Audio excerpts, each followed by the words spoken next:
Bonjour à tous les arcanistes et bienvenue sur cette nouvelle émission des sciences occultes.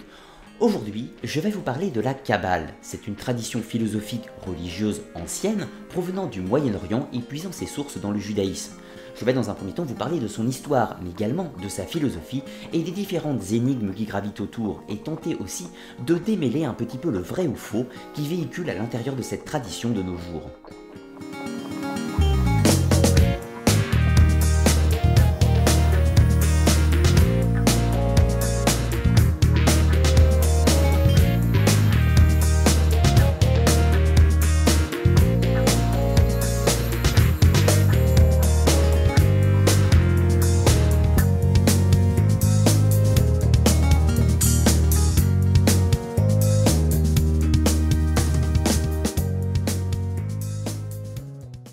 Tout d'abord, pour commencer, le mot Kabbale vient de Kabbalah, qui se traduit par la tradition ancestrale. Et pour aller plus loin, le concept est le désir de recevoir et le désir de donner.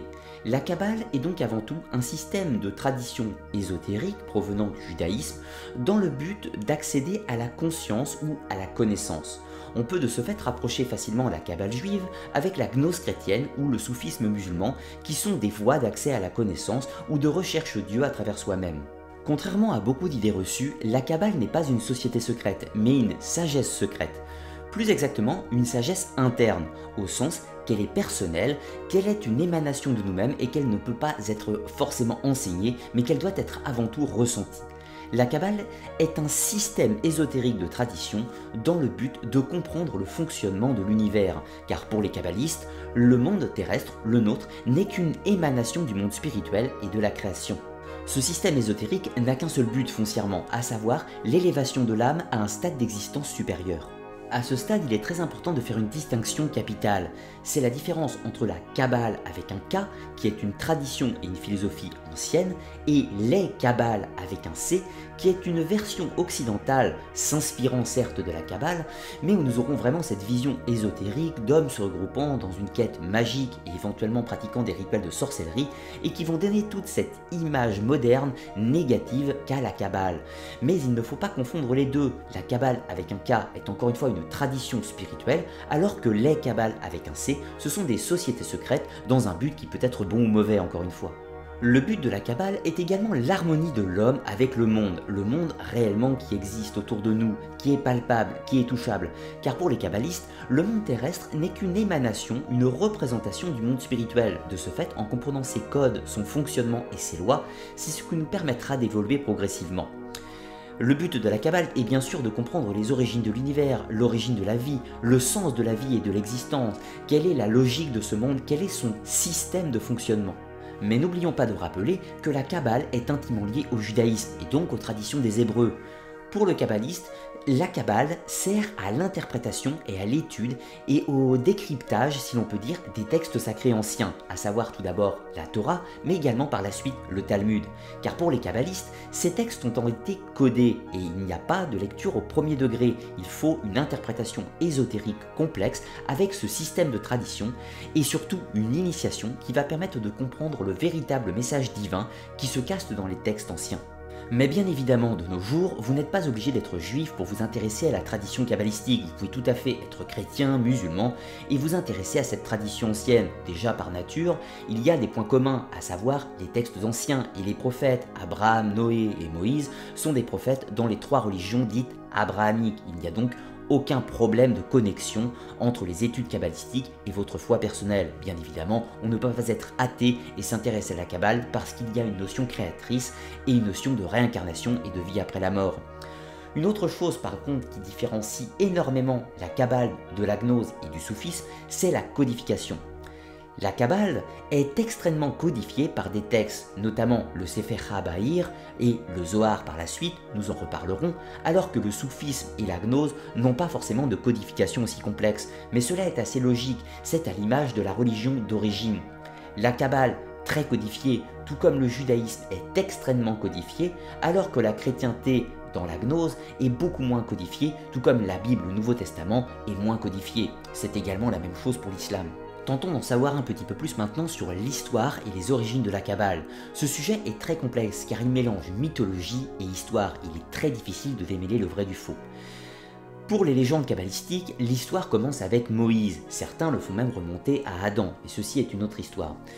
Dans la légende de Moïse, eh bien quand il était sur le mont Sinaï afin de récupérer les tablettes de la loi et les textes sacrés, Yahvé, Dieu, lui transmit également une tradition orale, un savoir caché, la tradition authentique et ancestrale, et surtout le décodage du texte sacré. Et bien à ce moment-là, Moïse rapporta donc les textes sacrés et les tablettes de la loi, mais transmit la tradition orale à 70 patriarches, et cette tradition se serait transmise de bouche à oreille jusqu'à l'écriture des textes un peu plus tardive. Cette histoire, bien sûr, est hautement mythologique, car après tout déjà, l'historicité du personnage de Moïse peut être longuement discutée. Mais autre chose également, ce qui est important dans le message, c'est que c'est une tradition orale, comme traduite dans certaines traditions par exemple celtiques ou nordiques, où le savoir se transmet de bouche à oreille, afin de ne pas être corrompu par une mauvaise compréhension du texte. Car pour pouvoir accéder à cette connaissance, il faut subir une initiation, il ne doit pas vous tomber tout de suite dans la bouche, car il faut être prêt à le recevoir, sinon il pourrait être mal compris, mal interprété et donc mal pratiqué, d'où l'importance de la transmission orale. Une autre vision mythologique de l'origine de la Kabbale nous emmène avec le livre de Raziel, un texte du Moyen-Âge qui attribuerait l'origine de la Kabbale par l'ange Raziel qui serait venu directement en informer Adam, mais encore une fois, nous sommes dans la mythologie. Pour d'autres écrivains kabbalistiques, l'origine de cette science sacrée ancienne proviendrait du prophète israélite Élie, qui vivait environ entre 920 de notre ère, d'après certaines sources bibliques encore une fois, car l'historicité du personnage, tout comme pour Moïse, peut être sujet à débat assez longuement. Et bien ça serait avec ce prophète qui aurait reçu des messages divins que la tradition kabbalistique aurait commencé. Encore une fois, nous sommes dans la mythologie. On retrouvera également par la suite de nombreux autres prophètes qui seraient les instigateurs d'origine de la tradition kabbalistique. C'est ainsi qu'on retrouvera le prophète Ézéchiel, mais également le prophète Daniel, et plus tard même le livre d'Enoch. Le problème avec le livre d'Enoch, c'est que c'est un évangile apocryphe, si l'on peut dire, qui est rejeté par la tradition juive, mais qui a été accepté dans les premiers temps du christianisme, et qui sera lui aussi considéré apocryphe dans le christianisme par la suite. La paternité donc avec le livre d'Enoch me semble une simplification moderne historique. Plus historiquement, intéressons-nous maintenant aux écrits considérés comme de la Kabbale.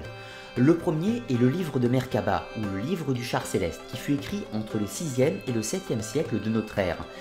Ce livre nous raconte les visions qui viennent du livre d'Ézéchiel, les visions du trône divin, de la vie des anges et de la conception du monde céleste. Mais ce livre n'est pas à proprement parler kabbalistique. Il parle de mystique juif, certes, mais ne parle pas de la tradition de la Kabbale, du livre des Séphiros, de la loi des nombres et tout ce qui fait la tradition kabbalistique. Ensuite vient le Sefer Yetzira, un livre écrit au Xe siècle, appelé le livre de la création. Il attribue la paternité de l'ouvrage au prophète Abraham, mais le manuscrit lui-même a été écrit au Xe siècle. On ne peut pas donc valider l'historicité en l'attribuant au patriarche Abraham, mais bel et bien à un texte mythologique qui a été écrit au Xe siècle. Le premier texte réellement kabbalistique sera le Sefer Habaïr, qui fut écrit lui aussi au Moyen-Âge, aux environs du XIIe siècle, dans le Languedoc. Ce sera le premier texte réellement de la Kabbale, au sens qu'il fait intervenir les grands concepts, notamment les Séphiros. Bien sûr, ce livre, soi-disant, d'après certaines légendes, aurait été écrit environ vers le IIe siècle de notre ère, par le Rabbi Shimon.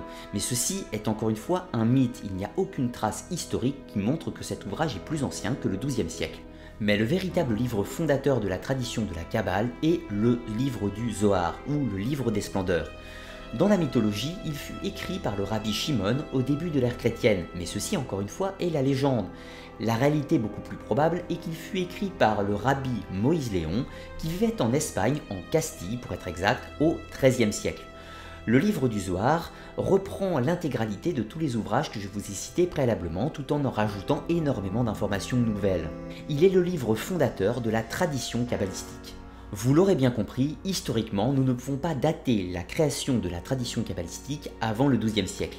Attention, ne me faites pas dire ce que je n'ai pas dit. Je n'ai pas dit que la Kabbale n'existait pas avant, je dis simplement que nous n'avons pas trouvé de traces écrites, ce qui en soi est tout à fait possible sur le point que c'était censé être une tradition orale. Mais l'honnêteté intellectuelle nous pousse à confirmer son existence seulement à partir du Moyen-Âge européen, c'est-à-dire entre le XIe et le XIIe siècle globalement, apparu visiblement dans le Languedoc ou en Espagne.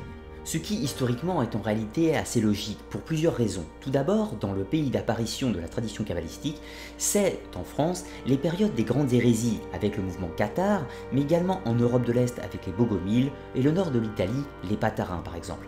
Il y a également en Espagne ce conflit entre les musulmans et les chrétiens. Nous arrivons bientôt dans la période de la Reconquista et les musulmans partent d'Espagne progressivement, laissant la place aux chrétiens. De ce fait, les juifs de cette époque qui habitent dans ces régions vont être confrontés aussi bien à l'islam qu'à la chrétienté et qu'au mouvement de ces hérésies du Moyen-Âge. Il est donc tout à fait logique que la Kabbale soit apparue, tout comme la gnose a refait surface chez les cathares et par exemple le soufisme chez les musulmans. En réalité, pour ma part, je pense que la Kabbale n'est que la manifestation de ce mouvement gnostique général ou soufisme musulman qui va apparaître dans le peuple hébreu.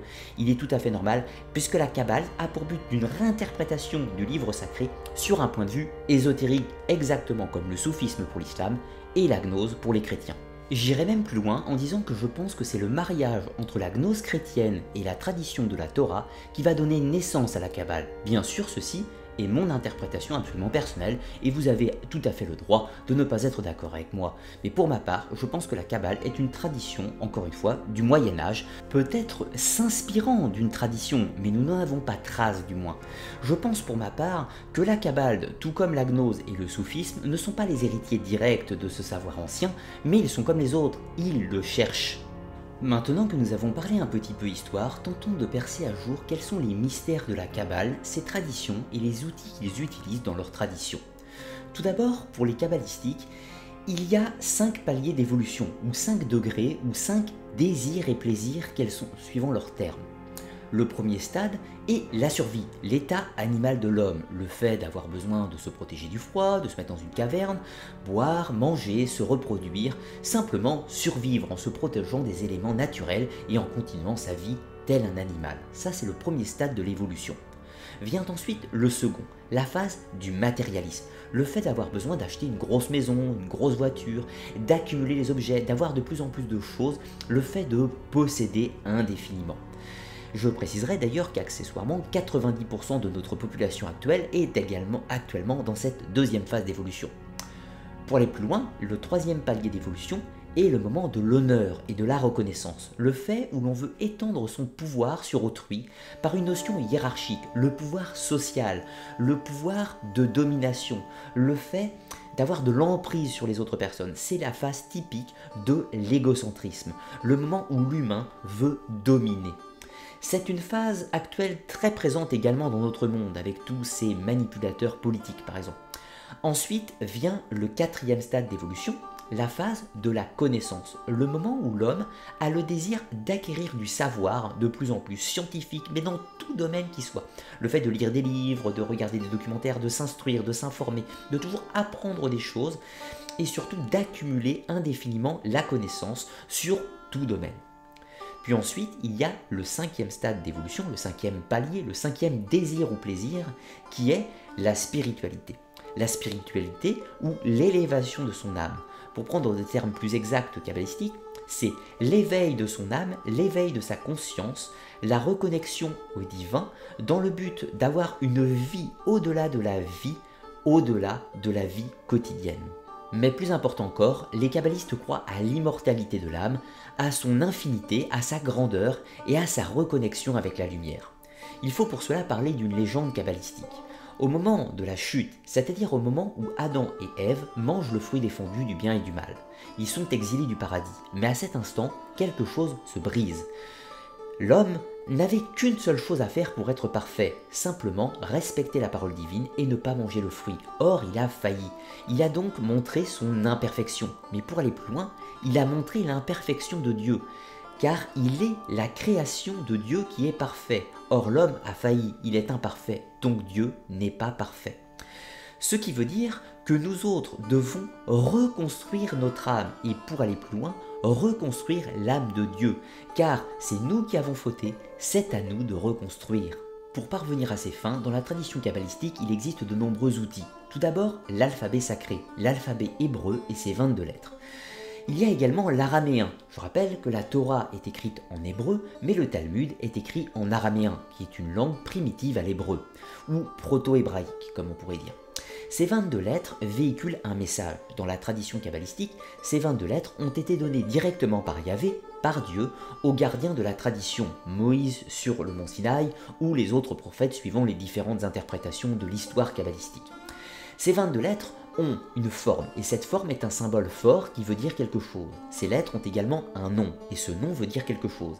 Elles ont des concepts, des représentations et une force bien particulière à chacune d'entre elles. Mais en plus de cela, elles ont également une association avec les nombres, car dans l'alphabet hébreu, il n'y a pas de chiffres. Chaque lettre représente un nombre. Aleph, la première, représente par exemple le nombre 1. La guématrie est l'une des 3 méthodes de lecture des textes sacrés rédigés en hébreu. Elle permet de rapprocher des mots dont la somme des lettres qui les composent est identique. Ce procédé est possible car en hébreu il n'existe pas de chiffres et chaque lettre de l'alphabet est associée à un nombre. C'est un outil pour relativiser la façon dont on perçoit la signification d'un texte. Les dérives néanmoins de la guématrie sont hélas fort nombreuses. Elle est assénée comme preuve irréfutable de théories farfelues et est utilisée avec n'importe quelle langue alors qu'il faut le rappeler, elle est directement liée aux particularités de l'hébreu et de l'araméen. Le notaricon est le deuxième procédé de lecture des textes sacrés. Il consiste à interpréter chaque lettre d'un mot comme l'abréviation d'une phrase entière. Le troisième procédé, la témoura, consiste à permuter les lettres d'un mot selon des règles précises. Cet alphabet sacré et la connaissance de ces codes permet donc de décoder les textes anciens de la Torah et du Talmud. Ensuite, après l'alphabet, vient un outil très utilisé chez les kabbalistes et certainement l'un des plus connus. Il s'agit de l'arbre de vie ou de l'arbre des séphiros. Tout d'abord, c'est une représentation graphique de tous les concepts de la Kabbale. Tentons d'en voir un peu plus. L'arbre des séphiros représente pour les kabbalistes la structure de l'homme et de l'univers. Il symbolise à la fois les forces manifestées en mouvement, et c'est la liaison entre l'homme et la connaissance, mais cela représente aussi les interactions entre ces forces. L'origine de l'arbre est inconnue, mais ses premières représentations qui nous soient parvenues datent du XIIIe siècle. Les 10 séphiros, ou les 10 émanations, ou encore les 10 nombres sacrés, sont des étapes et des champs de force en action que nous percevons.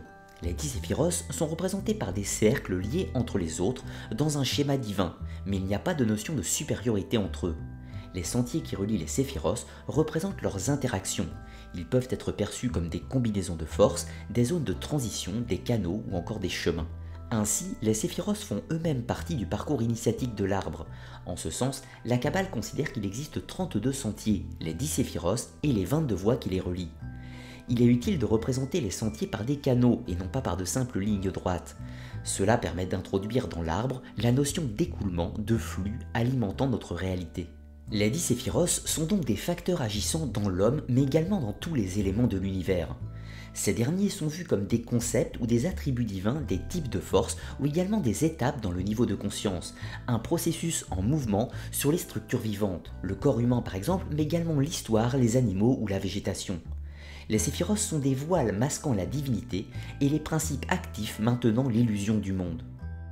Je vais maintenant vous présenter les 10 sphères des séphiros, leur interprétation ou du moins leur représentation, mais toujours sans oublier que ceci n'est qu'un schéma, donc une image, à la même méthode que le tarot, c'est-à-dire une représentation visuelle d'un concept philosophique. Keter, la couronne, incarne l'étincelle divine elle-même. C'est l'incarnation dépourvue de forme, même mentale, qui ne peut être comprise d'après la Kabbale qu'en faisant un avec elle et en devenant Dieu.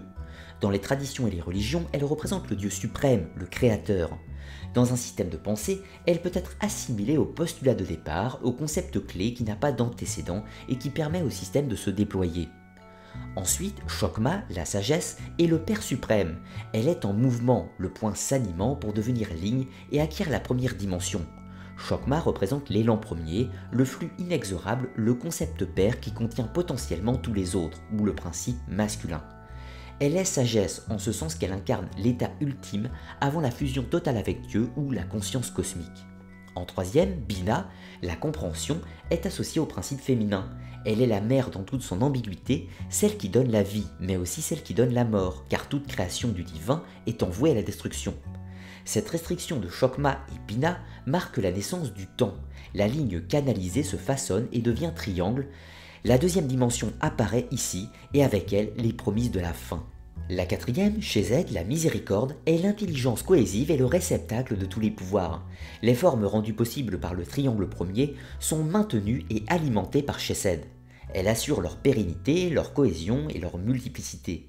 Et elle est aussi associée au principe d'ordre, de synthèse et d'assimilation. Dans le corps humain, on pourrait l'associer à l'anabolisme. La cinquième, Geburah, la sévérité, est l'intelligence radicale, elle est discriminante et elle va à l'encontre du processus de cohésion de Chesed.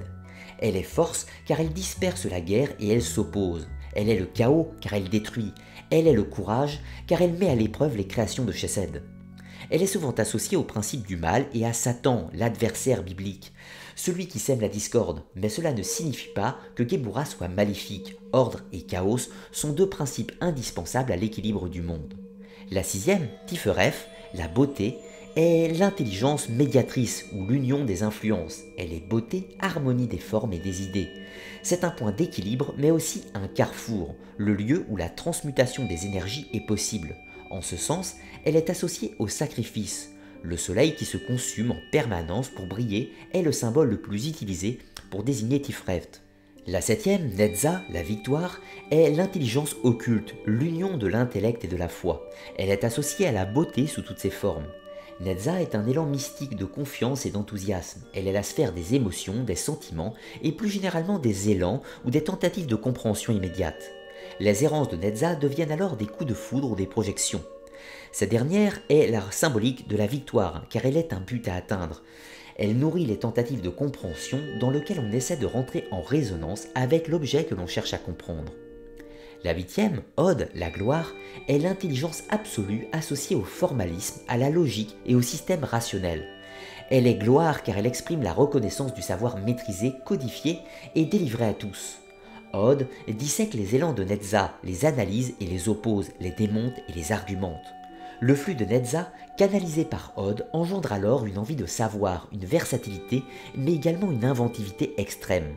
Celui qui cherche à tout savoir, qui dévore les informations, celui-là se retrouvera dans Hod, car il est le réceptacle de la connaissance figée, les livres par exemple, et en ce sens, cette sphère est la gardienne des secrets et des savoirs, ou la mémoire du monde.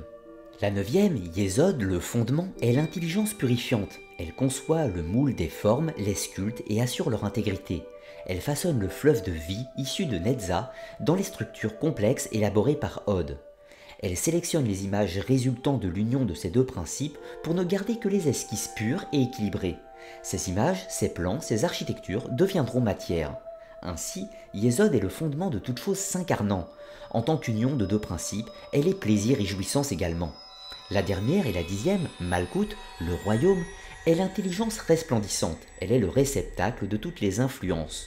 Elle incarne le stade ultime de la forme, dense et palpable, incapable d'exister plus concrètement. Elle est notre univers, notre planète, notre corps et toutes les choses animées et inanimées qui nous entourent. Malkuth est le royaume des formes imaginées, enfin réalisées.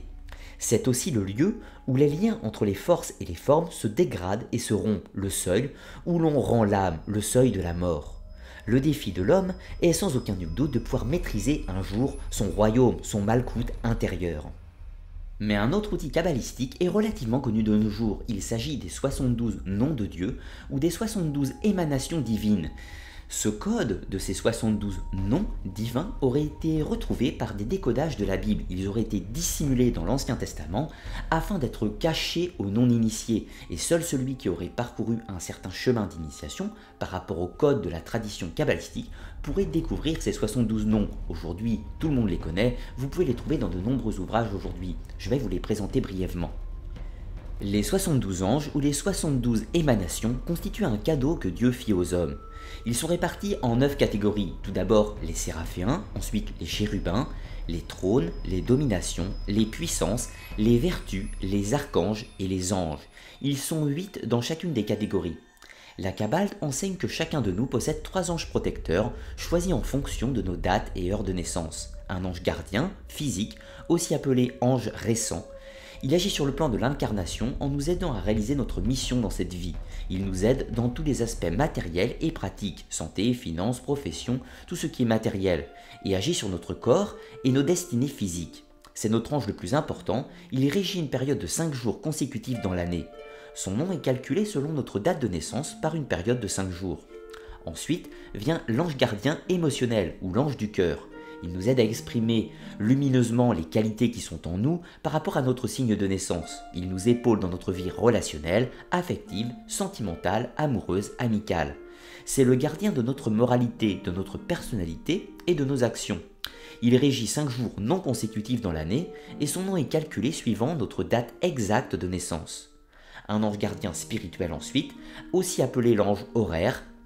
Il envoie ses énergies au niveau de l'esprit et se consacre à notre élévation spirituelle. Cet ange régit notre heure de naissance par période de 20 minutes. Chaque ange régit une période de 20 minutes sur la journée et son nom est calculé suivant notre heure et date de naissance encore une fois. Ces 72 noms divins ne sont pas des anges à proprement parler avec une petite auréole et des ailes. Ce sont des émanations avant toute chose, des représentations. Pour aller plus loin, ce sont des égrégores, des sphères d'énergie, un peu comme les séphiros si l'on veut, à laquelle l'on peut se connecter. Et ces énergies, une fois que l'on s'y connecte, on peut profiter des bienfaits de ce mot de pouvoir. Donc le nom de l'ange, entre parenthèses, véhicule un pouvoir, une énergie à laquelle on se connecte dans un but ou en effet dans un but d'amélioration, d'initiation et d'élévation de l'âme. C'est toujours la même chose. La Kabbale n'a que pour but de produire cette élévation spirituelle pour cette vie au-delà de la vie, comme ils disent. Mais n'oublions pas également que la Kabbale a une énorme connotation messianique, donc de l'interprétation des révélations et des prophéties. Pour les kabbalistes, le meilleur outil pour l'interprétation et la divination est la numérologie. Ainsi, chaque mot hébreu permet de calculer un nombre qui est sa valeur numérologique, mais chaque nombre a sa représentation propre au sein de la Kabbale. Le 1, le divin qui est 1. 2, les 2 tables de la loi, le bien, le mal, la bipolarité cosmique. Le 3, les pères d'Israël. 4, les 4 mères d'Israël, la matrice, la matière, la fertilité. Le 5 sont les 5 livres de la Torah. Le 6, les 6 sections de la Mishnah, la vie réelle, la réalité, l'harmonie, l'harmonisation. Le 7, les 7 branches de la Ménorah, le chandelier sacré des Hébreux, et les 7 jours de la Genèse, le sacré, la lumière, l'illumination, la mystique. Le 8 sont les 8 jours entre la naissance et la circoncision, ou l'alliance avec l'amour. 9 sont les 9 mois de la grossesse ou l'accomplissement. Ensuite, quelques chiffres sont considérés après le 9. Le 10 sont les 10 paroles de la création et du Sinaï, les 10 plaies d'Égypte, la divination, le pont entre l'humain et le divin. Le 11 représente le ciel, le cosmos, l'univers et la nature. Le 12 sont les 12 tribus d'Israël, l'homme, l'humanité, le peuple de Moïse. Et le 13 sont les 13 attributs divins de la théologie et de la philosophie. Il existe de plus au sein de la Kabbale de nombreux rituels qui sont pratiqués par les kabbalistes. Néanmoins, je ne m'aventurerai pas dans une tentative d'explication de sujet. N'étant moi-même pas kabbalistique, je n'ai pas assez de connaissances sur ce sujet pour vous donner une explication claire. La Kabbale est une science ancienne, secrète, mais plutôt discrète, comme de nombreuses sociétés secrètes modernes. Bien que je vous rappelle que la Kabbale n'est en soi pas une société, c'est plutôt un courant philosophico-religieux, théologique ancien, bien qu'il date très probablement du Moyen-Âge, il puise certainement dans une tradition orale plus ancienne. La Kabbale s'est répandue et on va dire s'est démocratisée à partir du 15e, 16e siècle, c'est-à-dire au moment de la Renaissance, comme de nombreux autres courants philosophiques, comme l'alchimie, la gnose et de nombreux autres. La Kabbale est devenue populaire, on va dire, à partir du 19e et 20e siècle, et de nombreuses sociétés secrètes, comme par exemple la franc-maçonnerie, se sont grandement inspirées des préceptes kabbalistiques. Le lien entre la Kabbale et la franc-maçonnerie est assez complexe, mais il y a de nombreuses ressemblances. On retrouve également des points de ressemblance avec par exemple le tarot, bien que le tarot ne soit pas à proprement parler de tradition kabbalistique, puisqu'il vient des imagiers du Moyen-Âge et des savants de la Renaissance. Le tarot a des conclusions communes avec la Kabbale. Il ne faut pas tomber dans un schéma classique de se dire la Kabbale a imité la gnose, ou la gnose a imité la Kabbale, le tarot a imité la gnose ou la Kabbale, etc. Il est tout à fait logique que tous ces nouveaux courants de pensée qui ont germé à partir des grandes hérésies du Moyen-Âge cherchent une vérité, une tradition ancienne, que l'on va nommer la tradition primordiale. Ce n'est pas forcément qu'elles se sont copiées l'une entre elles, bien que ceci ne soit pas impossible. Il est plutôt probable qu'elles soient toutes arrivées à des conclusions communes, et cela est beaucoup plus cohérent, car après tout, si l'on considère la tradition primordiale et cette vérité ancienne, il est normal que de nombreux chemins mènent à ce même message.